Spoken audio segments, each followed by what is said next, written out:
ஓம் கஜத்வஜாய வித்மகே சுக அஸ்தாக தீமகி தன்னோ புத பிரஜோதயாத். ஸோ சிவஸ்ரீ ஜோதிடம் வியூவர்ஸ் எல்லாருக்கும் வணக்கம். ஸோ நம்ம தொடர்ந்து பார்த்தீங்கன்னா மாத பலன்கள், குரு பேச்சு, சனி பேச்சு, ராகு கேது பேச்சு இப்படின்னு இது நடுவில் பார்த்தீங்கன்னா ஜென்ரல் அவேர்னஸ் வீடியோஸ். ஸோ நம்ம தொடர்ச்சி அது மாதிரி வீடியோஸ் போட்டுக்கிட்டு இருக்கோம். ஸோ தொடர்ந்து சப்போர்ட் பண்ணிட்டு இருக்கீங்க. ஸோ நம்ம இந்த வீடியோவில் என்ன பார்க்க போறோம் அப்படின்னா ஜூன் மாத பலன்கள், ஜூன் மாதம் ராசி பலன்கள் பார்க்க போறோம். ஒவ்வொரு ராசிக்கும் 12 ராசிக்கும் என்ன மாதிரியான பலன்களை கொடுக்கும் அப்படின்னு சொல்லி பார்க்க போறோம். போன மாசம் மே மாசம் நம்ம பலன்கள் பேசினப்ப நிறைய பேர் பார்த்துட்டு நிறைய பேர் விஷ் பண்ணீங்க, கமெண்ட்ஸ்ல விஷ் பண்ணீங்க, ஃபோன் பண்ணி விஷ் பண்ணீங்க. நிறைய பேர் நம்மள்ட்ட ஜாதகம் பார்த்து பலன்கள் தெரிஞ்சுக்கிட்டீங்க. 3 கிரக பயிற்சி நடந்துச்சு. இந்த 3 கிரக பயிற்சி, குரு பயிற்சி, சனி பயிற்சி, ராகு கேது பயிற்சி 3க்குமே நம்ம வீடியோ போட்டிருப்போம். பிளேலிஸ்ட்ல போய் செக் பண்ணி பார்த்தவங்க உங்க ராசிக்கு எப்படி இருக்கும் அப்படிங்கிறத பார்த்துவோம். இந்த மாதம் என்னென்ன விசேஷங்கள் இருக்கு அப்படின்னு பார்ப்போம். 7ஆம் தேதி பாத்தீங்கன்னா பக்ரீத் பண்டிகை. பக்ரீத்ங்கிறது உலகம் முழுக்க உள்ள இஸ்லாமிய நண்பர்கள் கொண்டாடக்கூடிய மிகப்பெரிய ஒரு விசேஷம். உலகம் முழுக்க உள்ள முஸ்லிம் நண்பர்கள் அனைவருக்கும் இனிய பக்ரீத் பண்டிகை நல்வாழ்த்துக்கள் முதல்ல. சரி, ஓகே. அடுத்து 9ஆம் தேதி பாத்தீங்கன்னா வைகாசி விசாகம் வருது. வைகாசி விசாகம் அப்படின்னாலே விசாகம் முருகன் பிறந்த நட்சத்திரம். அப்ப வைகாசி விசாகம் முருகன் பிறந்த அந்த நாளை நம்ம கொண்டாடுறதுதான் பாத்தீங்கன்னா வைகாசி விசாகம். பொதுவாக இந்த விசாக நட்சத்திரம் யார் வீட்டுல இருக்காங்கன்னு வச்சுக்கோங்க, அவங்க குடும்பத்துல யாருக்காவது ஒருத்தவங்க முருகனோட பேர் ஆட்டோமேட்டிக்கா வச்சிருப்பாங்க அவங்களுக்கே தெரியாம. பாலமுருகன், பாலன், பாலதண்டாயுதபாணி, சண்முகா, சரவணன், இது மாதிரி சுப்பிரமணி, இது மாதிரி ஏதோ ஒரு வகையில முருகனோட பேரை அவங்க குடும்பத்துல ஒருத்தவங்க வச்சிருப்பாங்க. வைகாசி விசாகம் என்ன விசேஷம் அப்படின்னு பாத்தீங்கன்னா சிவபெருமானுக்கு 5 முகம் இருக்கு, அது எல்லாருக்கும் தெரியும். இந்த 5 முகம் இல்லாம 6வது ஒரு முகம் வரும், அதாவது அதோ முகம் அப்படின்னு சொல்லுவாங்க. இந்த 6வது முகமா வர்றதுதான் முருகப்பெருமான் அப்படின்வாங்க. அதுல அந்த சிவபெருமான் பார்வதி தேவி ஏதோ சேர்ந்து 6வது ஒரு முகம் பிறக்கும். அந்த 6வது முகம் பேர் தான் அதோ முகம்னு சொல்லுவாங்க. அதுதான் முருகப்பெருமான் அப்படின்னு சொல்லுவாங்க. அப்ப முருகனோட நம்ம வழிபட்டோம் அப்படின்னா அந்த சிவனோடைய பார்வதியோட 2 பேரோட ஆசீர்வாதம் நம்ம கிடைச்ச மாதிரி. அப்ப இந்த முருகன் பிறந்ததான் நம்ம வைகாசி விசாகம் கொண்டாடுறோம். அந்த வைகாசி விசாகம் உலகம் முழுக்க உள்ள முருகன் கோயில மிகப்பெரிய விசேஷம். அதுல முக்கியமா திருச்செந்தூர்ல நல்லா பண்ணுவாங்க அந்த விசேஷத்தை. எல்லா முருகன் கோயிலையும் இருக்கும். ஸோ வாய்ப்பு இருக்கிறவங்க உங்க வீட்டு பக்கத்துல இருக்க முருகன் கோயிலுக்கு போயிட்டு வாங்க. முடிந்தால் திருச்செந்தூர் போயிட்டு வழிபாடு பண்ணிட்டு வாங்க. சரி, இந்த வைகாசி விசாகத்தன்னைக்கு என்னெல்லாம் பண்ணலாம்? நமக்கு பொதுவாகவே தெரியும், நமக்கு முருகன் அப்படின்னால முதல்ல குழந்தை அப்படிதான் ஞாபகம் வரும். அப்ப குழந்தை வரம் வேண்டி சஷ்டி அன்னைக்கு விரதம் இருந்தாலும் சரி, இல்லாட்டி வைகாசி விசாகம் வர்றப்ப விரதம் இருந்தா முருகன் போல அழகான குழந்தை பிறக்கும் அப்படிங்கிறது ஐதீகம். ஸோ இந்த வைகாசி விசாகத்தன்னைக்கு குழந்தை இல்லாதவங்க, திருமணம் ஆகாதவங்க, கடன் பிரச்சனையில இருக்கிறவங்க, கணவன் மனைவி விஷயங்கள பிரச்சனை இருக்கிறவங்க, இவங்கெல்லாம் அந்த வைகாசி விசாகத்தன்னைக்கு விரதம் இருந்தீங்க அப்படின்னா உங்களுக்கு உங்களுடைய வேண்டுதல் நிறைவேறும் அப்படிங்கிறது ஒரு ஐதீகம். சரி, இந்த மாதத்துல கிரக நிலைகள் எப்படி இருக்கு அப்படின்னு பார்ப்போம். இந்த மாதம் பாத்தீங்கன்னா சுக்கிரன் மேஷ வீட்டுல இருக்கிறார். இது சுக்கிரன் சம வீடுன்னு சொல்றது. இவ்வளவு நாள் உச்சமா இருந்தாரு, இப்ப மேஷத்துல சம வீட்டுல இருக்கிறார். சரி, அடுத்த சூரியன் பாத்தீங்கன்னா 15ஆம் தேதி வரை இங்க இருப்பார். 15ஆம் தேதிக்கு அப்புறம் மிதுனத்துக்கு போயிருவார். புதன் மட்டும் பாத்தீங்கன்னா இந்த மாதம் 2 முறை பயிற்சி ஆகிறார். அதாவது 3ஆம் தேதி பாத்தீங்கன்னா புதன் இங்க 3ஆம் தேதி இங்க இருந்தாரு. 3ஆம் தேதிக்கு அப்புறம் மிதுன வீட்டுக்கு போயிருவாரு. இவர் திரும்ப 23ஆம் தேதி திரும்ப அடுத்த பயிற்சி வந்துருவார். இப்ப இந்த மாதத்துல புதன் மட்டும் 2 முறை பயிற்சி ஆகிறார். செவ்வாய் பகவான் பாத்தீங்கன்னா 9ஆம் தேதி கடக வீட்டம் நீச்சத்துல இருந்தார். நீச்சத்துல இருந்து இப்ப சிம்ம வீட்டுக்கு வரார். 9ஆம் தேதி சிம்ம வீட்டுக்கு செவ்வாய் பகவான் வரார். கேது ஆல்ரெடி மே 18ஆம் தேதி இங்க வந்துட்டாரு. ராகுவும் மே 18 இங்க வந்துட்டாங்க. சனி பகவானும் மார்ச் மாசம் 29ஆம் தேதி பயிற்சி ஆகி இங்க வந்துட்டாரு. குரு பகவான் மே 14 குரு பயிற்சி ஆகி மிதுன வீட்டுக்கு வந்துட்டாங்க. அந்த பயிற்சி எல்லாம் நம்ம சொல்லியிருப்போம். பொதுவாக தமிழ்நாட்டுல இந்த மாசம் பாத்தீங்கன்னா அனல் காற்று வீசும். அதே இடத்துல ஒரு சில இடங்கள்ல பாத்தீங்கன்னா ஆலங்கட்டி மழையும் பெய்யும் இந்த நேரங்கள்ல. சரிங்களா? அது இல்லாம அந்த கடலோர பகுதி இருக்குல்ல, வேதாரண்யம், கடலூர், இது மாதிரி கடலோர பகுதிகள், இந்த பகுதிகளில் பாதிக்கிறதுக்கு வாய்ப்பு இருக்கு. ஏதோ ஒரு சின்ன பாதிப்பு, வேதாரண்யம், கடலூர் மாதிரி கடலோர மாவட்டங்கள்ல ஏதோ சின்ன பாதிப்பு இருக்கிறதுக்கு வாய்ப்பு இருக்கு. இது இல்லாம கேரளால பாத்தீங்கன்னா மழை பெய்யும். இந்த மாதத்துல பாத்தீங்கன்னா கேரளால மழை பொழி கொஞ்சம் இருக்கும். அதே மாதிரி இந்த மாசம் பாத்தீங்கன்னா இந்த இஞ்சி, பூண்டு, வெங்காயம், புஷ்பங்கள் இருக்குல்ல, பூ, இதோட ரேட் எல்லாம் பாத்தீங்கன்னா கொஞ்சம் இன்க்ரீஸ் ஆகும் இந்த மாசத்துல. மஞ்சள் விலை கொஞ்சம் குறைவா இருக்கும். நாசனம் மற்ற விஷயங்களோட விலைகள்லாம் கொஞ்சம் இன்க்ரீஸ் ஆகும். ஒவ்வொரு ராசிக்கும் என்ன மாதிரியான பலன் இருக்கும் ஸோ பார்ப்போம். வீடியோ ஃபுல்லா ஸ்கிப் பண்ணாம பாருங்க. வீடியோ புதுசா லைக் பண்ணுங்க, ஷேர் பண்ணுங்க, சப்ஸ்கிரைப் பண்ணுங்க.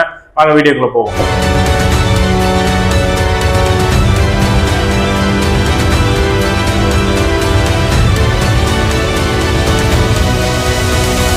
இப்ப நம்ம மகர ராசியை பார்ப்போம்.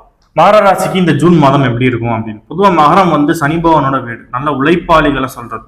உழைப்பாளிகள் யார் நிறைய பேர் பாத்தீங்கன்னா மகர ராசி தான். காலப்புருஷனுக்கு 10ஆம் இடம் வேற. என்ன ஒண்ணுன்னா இவங்க நீதி தவறுனாங்க, இல்லை கூட இருக்கிறவங்க துரோகம் பண்ணாங்கன்னா அவங்களுக்கு வினையை அவங்களே தேடிப்பாங்க. ஏன்னா கூட இருக்கிறவங்களுக்கோ இல்லை நம்மளை நம்புறவங்களுக்கோ நம்ம ஏதாவது ஒன்று செஞ்சோம், அவங்களுக்கு ஆப்போசிட்டா செஞ்சோம் அப்படின்னா அதுவே நம்மளுக்கு எகெயின்ஸ்டா போய் நிற்கி நம்மளை தண்டிச்சிருவார் இந்த சனி பகவான். அதனால அதுல மட்டும் கொஞ்சம் கவனமா இருக்கணும். இது இப்பன்னு கிடையாது, பொதுவாகவே லைஃப்லாம் இதை மைண்ட்ல வச்சுக்கணும். சரி, இந்த மாசம் எப்படி இருக்கும்? இப்போ உங்களுக்கு சனி பயிற்சி நல்லா இருக்கு. சனி பகவான் 3ஆம் இடத்துக்கு போயிட்டாரு. சனி பகவான் 3ஆம் இடத்துக்கு போனது 7.5 சனி கம்ப்ளீட்டா முடிஞ்சிருச்சு. நிறைய பேர் ரிலீஃப் ஆயிட்டீங்க. நிறைய பேருக்கு ஒரு ஸ்டெப் பை ஸ்டெப்பா நிறைய நல்ல விஷயம் நடக்க ஆரம்பிச்சது இந்த சனி பயிற்சி ஆகும். ஏன்னா 3ஆம் இடம் முயற்சி ஸ்தானம், 3ஆம் இடம் தொடர்பு ஸ்தானம், 3ஆம் இடம் வந்து பாத்தீங்கன்னா விஜய வீரிய ஸ்தானம். அந்த இடத்துக்கு சனி பகவான் போகும்போது கட்டுக்கடங்காத தைரியம் ஒண்ணு கிடைக்கும். இவ்வளவு நாள் இந்த விஷயத்தை செய்யறதுக்கு பயந்துட்டு இருந்த மகர ராசிக்காரவங்க இப்ப தைரியமா செய்வாங்க. நல்ல விஷயங்கள் தைரியமா செய்யலாம். ஒரு பாதகமான விஷயத்தை போய் நம்ம தைரியமா செய்யக்கூடாது. அதனால நீங்க அதுல கொஞ்சம் கிளாரிட்டியா இருந்துக்கணும். நல்ல விஷயங்கள் தைரியமா இறங்கி செய்யுங்க, உங்களுக்கு வெற்றியை கொடுப்பாரு சனி பகவான். பாதகமான விஷயங்கள், ஏதாவது தவறான விஷயங்களை போய் இறங்கி செய்றீங்க, தைரியமா செய்றீங்கன்னா அதுவும் நடக்கும், நல்ல நீங்க நினைச்ச மாதிரி நடக்கும். ஆனா பின்னாடி அதுக்கான எஃபெக்ட் கொடுத்துருவாரு சனி பகவான். அதனால அதுல கொஞ்சம் கேர்ஃபுல்லா இருந்துக்கணும். அதே மாதிரி 2ஆம் இடத்துல ராகு, 2ஆம் இடத்துல ராகு வரனால நிறைய பேசுவீங்க, பிரம்மாண்டமா பேசுவீங்க. நீங்க தான் அப்படி பேசிட்டேன். போன மாசம் பலன்லயே சொல்லியிருந்தேன், ஒருத்தவங்க போன் பண்ணி சொன்னாங்க, இவ்வளவு நாள் நீங்க சொன்ன மாதிரி நான் போன மாசத்துல பண்ணல. என்ன சொல்றேன்னா, ராகு இங்க 2ஆம் இடத்துக்கு வந்தோம்னா நிறைய பேசுவாங்க, அதிகமா பேசுவாங்க, சம்டைம்ஸ் ஓவராவும் பேசுவாங்க அப்படின்னு. இவ்வளவு நாள் பேசாம இருந்தவங்களே பேச போறாங்க அப்படின்னு ஒருத்தவங்க ஃபோன் பண்ணாங்க. ஒருத்தவங்க ஃபோன் பண்ணி, அவங்க பொண்ணு மகர ராசி, ஆனா என் பொண்ணு வந்து என் பொண்ணா இப்படி பேசுங்கிற அளவுக்கு ஒரு 10 நாளுக்கு முன்னாடி அப்படி பேசிருச்சு, கொஞ்சம் அதிகமா பேசுறது. ஏன்னா இவ்வளவு நாள் சைலண்டா இருக்கிறவங்களே கொஞ்சம் அதிகமா பேசுவாங்க, தேவையில்லாம பேசுவாங்க. சரி, இதெல்லாம் கொஞ்சம் குறைச்சிக்கணும். நல்ல விஷயங்களுக்கு பேசலாம். ஒரு சொற்பொழிவாளராக இருக்குமா பேசலாம், பட்டிமன்ற பேச்சாளர் பேசலாம், ஜோதிடர்கள், ஆசிரியர்கள், பேசி தொழில் பண்றவங்க, லாயர்ஸ், இவங்க எல்லாரும் பேசலாம். அவங்களாம் நல்லா பேசினாங்கன்னா அவங்களுக்கு பேச பேச இன்கம், அது மாதிரி உங்களுக்கு பேச பேச இன்கம் வருது, நல்லது நடக்குதுன்னு நிறைய பேசலாம். இல்லைன்னா கொஞ்சம் சைலண்டா இருந்துக்கிறதே நல்லது. ஏன்னா அந்த ராகு வந்து வாக்குஸ்தான்ல இருக்கும்போது ஒரு கெட்ட வார்த்தைகளை பேச வைக்கிறதோ அபசகரமா பேச வைக்கிறதோ பண்ணிடுவார். ஸோ அதுல மட்டும் கொஞ்சம் கவனமா இருக்கும். மற்றபடி வேற பாதிப்பு இல்லை. இந்த 3ஆம் இடத்து சனி அது ஒன்னே போதும். மற்ற கிரகங்கள் என்ன நெகட்டிவா இருந்தாலும் சரி, பாசிட்டிவா இருந்தாலும் சரி, ஆராசிக்காரங்க கையிலே பிடிக்க முடியாது. அவங்க நினைக்கிறத நடத்தியே தீருவாங்க அடுத்த 2.5 வருஷத்துல. சரி, உங்களுக்கு அடுத்து பாத்தீங்கன்னா 3ஆம் வீட்டு அதிபதியும் சரி, 12ஆம் வீட்டு அதிபதியும் சரி குரு, அவர் போய் 6ஆம் இடத்துல இருக்கிறார். 6ஆம் இடத்துல இருந்தா என்ன நடக்கும்? குரு பேச்சு வந்து நிறைய சொல்லியிருந்தேன். ஃபாரின் யோகம் உண்டு, ஃபாரின் இன்கம் உண்டு. அதே நேரத்துல தேவையில்லாம உணவு பழக்க வழக்கங்களை கொஞ்சம், அதே நேரத்தில் உணவு பழக்க வழக்கம் கொஞ்சம் கண்ட்ரோல் பண்ணிக்கணும். குரு 6க்கு போகும்போது தான் பாத்தீங்கன்னா சர்வீஸ் பண்ணுவீங்க. நிறைய பேர் தொண்டு நிறுவனங்கள் வச்சிருக்காங்க பாத்தீங்களா, வாலண்டியரா போய் சர்வீஸ் பண்றது, இல்ல ஏதாவது தான தர்மங்கள் பண்றது, இதெல்லாம் பண்ணுவீங்க. இதெல்லாம் நல்லா இருக்கும். 4ஆம் இடத்துல உங்களுக்கு சுக்கிரன் இருக்கார். 4ஆம் இடத்துல சுக்கிரன் இருக்கலாமா? உங்களுக்கு 5ஆம் வீட்டு அதிபதியும் அவர் தான், 10ஆம் வீட்டு அதிபதியும் அவர் தான். உங்களுக்கு அம்பரும் யோகம் சுக்கிரன் தான். 4ஆம் இடத்துல இருக்கலாம். ஏன் அப்படின்னா அவர் நேரா 10ஆம் இடத்துல பாக்குறாரு. 10ஆம் இடத்துல சுக்கிரன் பார்க்கும்போது நல்லா இருக்கும், தொழில் நல்லா இருக்கும். மகர ராசிக்காரங்க என்ன தொழில் செஞ்சாலும் நல்லா இருக்கும், வேலைக்கு போனாலும் நல்லா இருக்கும். ஏன்னா 6ஆம் இடத்துல 3 இருக்கிற சேர்க்கை இருக்கனால வேலை விஷயமும் நல்லா இருக்கும். 10ஆம் இடத்துல 10ஆம் அதிபதியை பார்க்கும்போது தொழில் நல்லா இருக்கும். என்ன தொழில் செஞ்சாலும், முக்கியமா உணவு சம்பந்தப்பட்ட தொழில், கலை சம்பந்தப்பட்ட தொழில், இது மாதிரி துணி வியாபாரம் பண்றவங்க, டெக்ஸ்டைல், இம்போர்ட் எக்ஸ்போர்ட், வெளிநாட்டு தொடர்பில் வேலை பார்க்குறவங்க, ரியல் எஸ்டேட் பண்றவங்க, இவங்க எல்லாருக்குமே நல்லா இருக்கும். ஏன் அப்படின்னா 4ஆம் இடத்துல இருந்து திரும்ப 10ஆம் இடத்துல தொழில் ஸ்தானாதிபதி, தொழில்காரன், தொழில் ஸ்தானாதிபதி தொழில் ஸ்தானத்தை பார்க்கிறார். அதனால தொழில எந்த பிரச்சனையும் நல்லா இருக்கும். அதே மாதிரி வீடு கட்டுவீங்க, பிரம்மாண்டமான அழகான வீடு கட்டுவீங்க. சின்னதா கட்டினாலும் அழகா கட்டுவீங்க. ஏன்னா சுக்கிரன் வந்து அழகு, 4ஆம் இடம்னா வீடு, அப்ப அழகான வீடு கட்டுவீங்க. அதே நேரத்துல அம்மாவோட உடல்நிலையில நல்ல முன்னேற்றங்கள் இருக்கும். அதே நேரத்துல புதுசா ஒரு வண்டி வாங்குவீங்க, இல்லாட்டி எக்ஸ்சேஞ்ச் பண்ணுவீங்க. நல்ல வண்டி, நல்லா பாக்குறதுக்கு அட்ராக்டிவா, நல்ல கலர்ல, நல்ல லக்ஸரியான வண்டி வாங்குவீங்க. இதெல்லாம் நடக்கும். ஏன்னா 4ஆம் இடத்துல சுக்கிரன் வரும்போது அவ்வளவு அற்புதமான யோகத்தை கொடுக்கும். 5ஆம் இடத்துல உங்களுக்கு 15ஆம் தேதி வரையும் சூரியன் இருக்கிறாரு. அதுக்கப்புறம் 6ஆம் இடத்துக்கு போறாரு. ரெண்டுமே ஓகே தான். ஏன்னா வந்து 5ஆம் இடத்துல சூரியன் இருக்கிறப்ப உங்களுக்கு பட்டம், பதவி உயர்வுலாம் கொடுத்தாரு.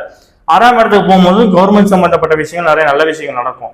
சர்வீஸ் செக்டரா இருந்தாலும் சரி, ஒரு கவர்மெண்ட் செக்டர்ல இருந்தாலும் சரி, இல்ல ஒரு பிரைவேட்ல இருந்தாலும் சரி, சர்வீஸ் ஓரியன்டட் நல்லா இருக்கும். நல்ல ஜாப் போவீங்க, ஜாப்ல நல்ல முன்னேற்றங்களும் உண்டு. 6ஆம் இடத்துல வேற யார் இருக்கானா, புதன் இருக்கிறார். 6ஆம் வீட்டு அதிபதி அவர் தான், அவரே அங்க இருக்கிறார். அப்ப கல்வி நல்லா இருக்கும், நல்லா படிச்சிருப்பாங்க, நல்ல காலேஜ்ல சீட்டு கிடைக்கும். அந்த மகர ராசிக்காரங்க பிள்ளைங்களுக்கு நல்ல காலேஜ்ல சீட்டு கிடைக்கும். எக்ஸ்பெக்ட் பண்ற காலேஜ்ல நீங்க படிப்பீங்க. மார்க் மட்டும் கொஞ்சம் குறைவா இருந்திருக்கும் ஒரு சில பேருக்கு. ஏன் அப்படின்னா 7ஆம் சனி நடந்துச்சு. 7ஆம் சனி நேரத்துல எக்ஸாம் எழுதியிருப்பாங்க. ஸோ மார்க் எக்ஸ்பெக்ட் பண்றதோட 10 மார்க் 20 மார்க் கம்மியா இருந்திருக்கும். பட் அது பெரிய பாதிப்பு இல்லை. ஏன்னா அடுத்தடுத்து நல்ல விஷயங்கள் நடக்கும் போது மகர ராசிக்காரங்களுக்கு. அதனால இனிமே ஸ்டெப் பை ஸ்டெப் பாசிட்டிவ்ஸ் தான். 8ஆம் இடத்துல உங்களுக்கு செவ்வாய் கேது இருக்கு. 8ஆம் இடத்துல செவ்வாய் கேது இருக்கலாம், மன பொதுவாக இருக்கக்கூடாது. ஏன்னா உங்களுக்கு செவ்வாயும் 8ஆம் இடத்துல இருக்கக்கூடாது, கேது 8ஆம் இடத்துல இருக்கக்கூடாது. இதனால நெகட்டிவ் என்னங்கிறது பின்னாடி சொல்றேன். இப்போ உங்களுக்கு 9ஆம் அதிபதி யாரு? புதன். அவரும் போய் 6ஆம் இடத்துல ஆட்சி பெற்று இருக்கிறார். 6ஆம் இடத்துல இருக்கிறாரு, அதே இடத்துல ஆட்சி பெற்று இருக்கிறார். அப்ப மறைமுகமான நல்ல விஷயங்கள் நடக்கும். அப்பா மூலியமா மறைமுக நல்ல விஷயங்கள் நடக்கும். அப்பா மூலியமா அப்பா மறைமுக நல்ல விஷயங்கள், அப்பா வெளிநாட்டுல இருப்பார், வெளிநாட்டுல வந்து பணம் அனுப்புவார். உங்க படிப்புக்காகவோ உங்க கல்யாணத்துக்காகவோ இல்ல உங்க பிசினஸ்க்காகவோ ஏதோ ஒரு விஷயத்துக்கு உங்க வந்து அப்பா வந்து மறைமுகமா ஹெல்ப் பண்ணுவாரு அப்படின்னா அப்பா ஃபாரின்ல இருந்து உங்களுக்கு ஹெல்ப் பண்ணுவாரு. 10ஆம் அதிபதினு சொல்லக்கூடிய சுக்கிரனும் நிலைமையில தான் இருக்கிறார். அதனால அது ஒன்றும் தொழில பிரச்சனைகள் கிடையாது. இப்ப நெகட்டிவ் அப்படின்னு வருவோமே, நெகட்டிவ் ஆஸ்பெக்ட்ல வந்தீங்கன்னா நான் சொன்ன மாதிரி 2ஆம் இடத்துல வாக்குஸ்தானத்துல ஆகுறதுனால அதிகமா பேசக்கூடாது, அளவா தான் பேசணும், தேவையில்லாம பேசி மாட்டிக்க கூடாதுன்னு சொன்னேன். முக்கியமான கிரகம் யாருன்னா செவ்வாய். உங்களுக்கு 4ஆம் வீட்டு அதிபதி செவ்வாய் தான், 11ஆம் வீட்டு அதிபதி செவ்வாய் தான். இப்ப 4ஆம் இடம்னா வீடு, வண்டி, வாகனம், அம்மாவோட உடல்நிலை எல்லாம் சொல்றது. அப்ப 4ஆம் அதிபதி 8ஆம் இடத்துல இருக்கும்போது அம்மாவோட உடல்நிலையில கொஞ்சம் கேர் எடுத்து பாத்துக்கணும். அம்மாவோட உடல்நிலை ஏதாவது பாதிப்பு வரதுக்கு வாய்ப்பு இருக்கு. அதே நேரத்துல அம்மாவும் கூட ஏதாவது வாக்குவாதங்கள் வரதுக்கு வாய்ப்பு இருக்கு. அம்மா கூட தேவையில்லாம சண்டை போடக்கூடாது, அவங்கள்ட்ட ஆர்கியூ பண்ணிக்கூடாது, அவங்களுக்கு எகெயின்ஸ்ட் எதுவும் செய்யக்கூடாது. செஞ்சீங்கன்னா அதுவே உங்களுக்கு பின்னாடி பாதிப்பை வந்து கொடுக்கும். 11ஆம் வீட்டு அதிபதி அவர் தான், அவரும் போய் 8ஆம் இடத்துல இருக்கிறாரு. இப்போ இந்த செவ்வாய் வந்து 8ஆம் இடத்துல இருக்கிறது சிறப்பு கிடையாது. அதே நேரத்துல உங்களுக்கு கேது வேற சேர்ந்து இருக்கிறார் 8ஆம் இடத்துல. 8ஆம் இடத்துல செவ்வாய் இருக்கிறதே தவறு. அவர் கேது வேற போய் இருக்கும்போது வண்டி வாகனங்கள்லாம் ரொம்ப கவனமா போகணும். தேவையில்லாம அவமானம் வரதுக்கு வாய்ப்பு இருக்கு. ஸோ பழக்க வழக்கங்கள் கவனமா இருந்து பழக்க வழக்கத்துல கவனமா இருக்கணும். ஏன்னா ஏற்கனவே 3ஆம் இடத்துல தொடர்பு சார்ந்த சனி இருக்கும்போது நல்ல நண்பர்களும் கிடைப்பாங்க, உங்களுக்கு பாதகமான நண்பர்களும் கிடைப்பாங்க. அப்ப 8ஆம் இடத்துல செவ்வாயும் கேதுவும் இருக்கும்போது தேவையில்லாத அசிங்க அவமானம் வரதுக்கு வாய்ப்பு இருக்கு. கவனமா இருந்துக்கணும். வண்டி வாகனங்களை போகும்போது கவனமா போயிட்டு வரணும். சின்ன சின்ன விபத்து நடக்கிறதுக்கு வாய்ப்பு இருக்கு. அதே நேரத்தில் பணங்காசு விஷயத்துல கவனமா இருக்கணும். 8ஆம் இடம்ங்கிறது ஒரு நல்ல இடம் இல்லை. அந்த இடத்துல செவ்வாய் கேது இருக்கும்போது ஒரு சின்ன சின்ன டிராபேக் இருக்குதான் செய்யும். கொஞ்சம் பிரிகாஷனா இருந்துட்டீங்கன்னா இந்த பாதிப்பெல்லாம் குறைச்சிக்கலாம். 6ஆம் இடத்துல சூரியன், புதன், குரு இருக்கும்போது நான் பாசிட்டிவ் சொல்லிட்டேன்.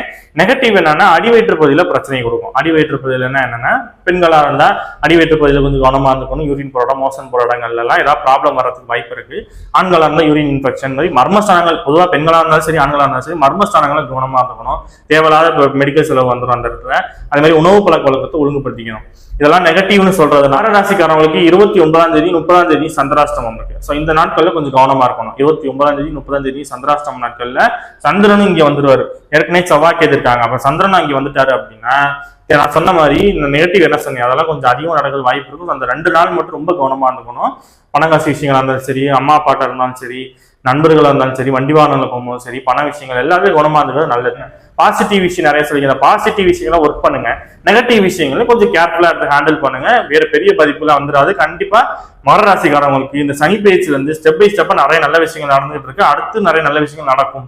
ஸோ நம்ம இப்ப 12 ராசிக்கு என்ன மாதிரியான பலன்கள் கொடுக்கும் அப்படிங்கிறத பார்த்தோம். ஸோ தொடர்ந்து நம்ம அடுத்தடுத்த வீடியோவில் பார்ப்போம். ஸோ தொடர்ந்து சப்போர்ட் பண்ணுங்க. வீடியோ பிடிச்சதா லைக் பண்ணுங்க, ஷேர் பண்ணுங்க, சப்ஸ்கிரைப் பண்ணுங்க. உங்களுக்கு யாருக்காவது என்னட்ட ஜாதகம் பார்க்கணும் அப்படின்னு விருப்பம் இருந்தால் என் ஃபோன் நம்பர் இருக்கு. ஃபோன் நம்பருக்கு ஃபோன் பண்ணி கேட்டு வாட்ஸ்அப்ல உங்க டீட்டெயில்ஸ் சென்ட் பண்ணி ஜாதகம் பார்த்து பலன் கிடைச்சுவாங்க. ஸோ தொடர்ந்து சப்போர்ட் பண்ணுங்க. ஸோ அடுத்த வீடியோவில் பார்ப்போம். அதுவரை உங்களிடமிருந்து விடைபெறுவது உங்கள் ஜோதிடர் சிவாஜி ஸ்ரீனிவாசன். நன்றி, வணக்கம்.